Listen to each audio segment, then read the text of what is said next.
Shu is an adventurous and impulsive young man who lives in Talta village and loves everything mechanical. The village is a rather peaceful and quiet place, but then Zola and Jiro, two mysterious warriors, arrive, all ready to disturb the peaceful life everyone is leading. Not only that, but the village is also attacked by the Grand Kingdom soon after. To protect his village in the ordinary mundane days of his peaceful life, Shu manages to awaken the powers lying dormant within him, but they end up getting out of control, and he ends up hurting his own friends. As a result, he decides to go on a journey with Zola and Jiro to fight the Grand Kingdom and get his shadow dragon under control. Gathering more companions on their journey, they overcome numerous troubles coming their way. Finding themselves in the midst of a planetary war, Shu gets closer to having the fated meeting with the evil mastermind behind this war. As such, they make their way to Korin and meet with Homeron, the master informant. Having witnessed their resolve to fight, he decides to help them find the mastermind behind all this death and despair, a blue-eyed woman whose identity still remains unknown.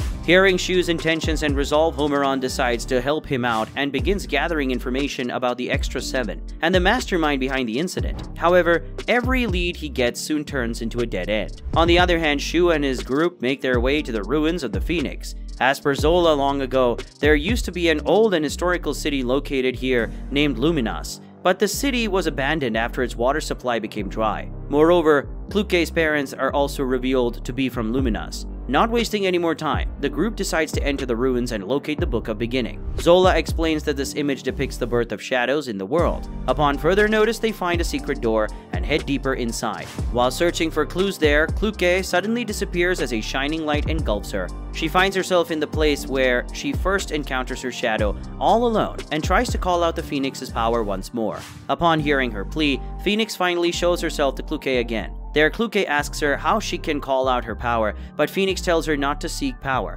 because the answer to her question already lies within her. Furthermore, she receives a necklace and leaves. She eventually reunites with her friends, and they exit the ruin. However, the party encounters Jibral's remaining army being attacked. Without hesitation, the team tries to save them, but soon gets confronted by a giant robot. Nonetheless, Kluke uses the necklace to call out Phoenix's power, casting a barrier to protect everyone and allowing Shu to destroy the enemy. Meanwhile, Homeron meets with Elder and asks to see the list of people who have entered and left the city. According to the information he has gathered, Homeron theorizes that a woman is behind this incident. Moreover, he gets info that the woman he is looking for is now headed towards the west, and thus he promptly departs from the city. As Shu and his group are wandering the city, they happen to come across Homeron, who was currently disguised as a woman, so as to not gain any attention. Upon meeting them, he reveals that special information about the Extra 7 can be found in the Grand Kingdom's castle, Castillo della Teste. However, because of this reason, security is very tight at this fort, and they will have to somehow infiltrate this castle to retrieve this info from the castle's master computer. On the other hand, Conrad L. Lawrence is seen to be captured and imprisoned at a prison called the Arcas Detention Facility.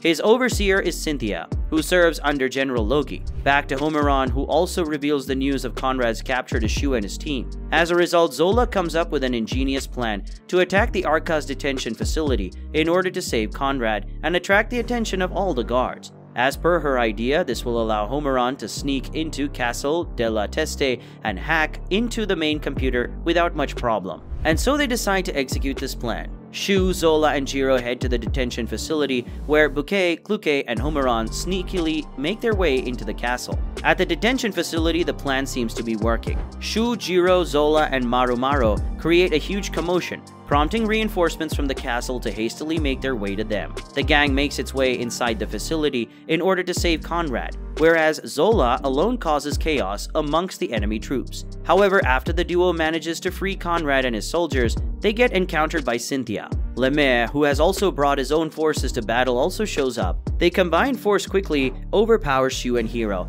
but they remain adamant. Eventually, they manage to land a solid blow on their foes, and manage to hold out until Zola, after defeating the troops, catches up to them and allows them to escape. On the other hand, Homeron, after reinforcements are deployed, begins his infiltration and sneaks into the castle. Following their escape, the team explains the current situation to Conrad, who is distraught after hearing what Jibral had to face. Regardless, he is still determined to bring down Nene and the Grand Kingdom. To that cause, he decides to head toward the west, alongside his troop, to gather more allies to aid him in facing his enemy. On the other hand, Zola plans to part ways with Conrad and his men in order to get to the next ruins as fast as possible. Homeron continues his infiltration, subduing and stealing a soldier's uniform to easily move within the castle. Using illusion bugs, he enables himself to easily escape the security's eyes and makes his way to the master computer.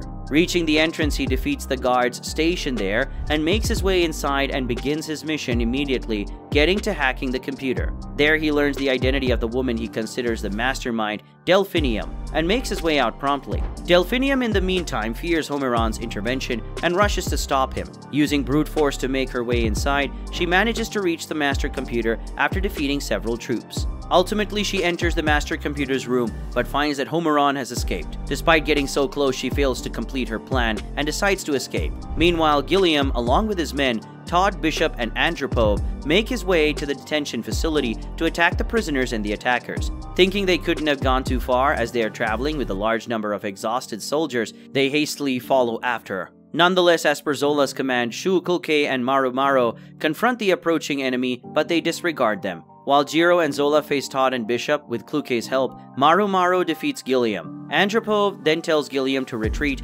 thinking that the opponents are too strong for them, and he decides to do just that. While all this war and death occurs, Cynthia is taking a relaxing hot spring bath and admiring her beauty. On a whim, she calls up a security line telling the respondent to indulge in egotistical behavior and praise her beauty. Despite the soldier's hesitance, he calls her the most beautiful person in the world, but in actuality, he prefers Bouquet. I'll have you know she's 12. Anyway, Shu and the team learn of this and decide to use her appeal to launch a surprise attack on the troops. As such, they easily pass the inspection gate. Hearing of this incident, Cynthia makes her way to the gate, learning of how they got bewitched by Bouquet's beauty. As a result, she gets jealous and calls up Andropov to gang up on them. A huge battle takes place on a narrow mountain path that ends up with all of them, including Cynthia falling down the cliff. With Andropov's help, she learns that she is at Death Valley, an abandoned factory site with a lot of weird and funky creatures. What's more, it's impossible to escape from. While Andropov works something to help her, Bouquet, who is separated like everyone due to the fall, encounters her. Thinking Cynthia might know a way out, she follows her, leaving behind her clothing as a trail for the others to follow. However, she eventually ends up naked, and Cynthia learns of her presence. A battle begins and the latter seems to be overpowering her foe. Luckily, the rest of the gang arrive following Bouquet's trail, and she's forced to retreat. Soon after, the group meets with Homeron, who tells them about what he has discovered. He tells them about Delphinium, deemed her to be a secret intelligent agent from the Grand Kingdom who is responsible for stealing the Extra 7. What's more, her records are slowly being deleted by someone as to hide her movements. Hearing this, Shu suggests they infiltrate the ship Norg, an old rundown ship Delphinium used, to see the records of the travels themselves. Suddenly, the group spots a fleet of warships from the country of Sabaru, which used to be allied with the Grand Kingdom but recently rebelled against Nene's orders. Therefore, Zola plans to use the Sabaru warships to reach Norg but fails to obtain one. Regardless, they steal a smaller airship and use that to head into battle. As the weapons start going off all around, Kluke dodges all the attacks and rushes to Norg, where Shu uses his shadow to deliver Homeron to the ship. Upon reaching the ship, the latter begins his infiltration, slowly managing to reach the ship's mainframe to obtain some data. All of a sudden, Norg takes a huge direct hit and begins to crash. With much effort, Homeron manages to prevent the crash. He then proceeds to extract more information from the ship's captain on where he and his crew took Delphinium. Seeing the current condition, the captain is forced to reveal that they delivered Delphinium to General Logi. And as the ship begins its rapid descent, Shu and the team watch it fall, unable to do anything because they themselves are in a battle. After crashing the airship, Kluke is seen to be hastily fixing it and barely manages to get it working enough to escape a death blow. As such, they begin to follow the trail of the fallen Norg, trying to find Homeron, while Kluke tries to repair the airship at the bottom. Jiro, Maru, and Shu search for him. Meanwhile, the person in question is with the Norg's crew inside the Great Brandish Forest, which is on the border of Grand Kingdom and Sabaru. Not long after, Delphinium 2 makes her way there to kill the Norg crew.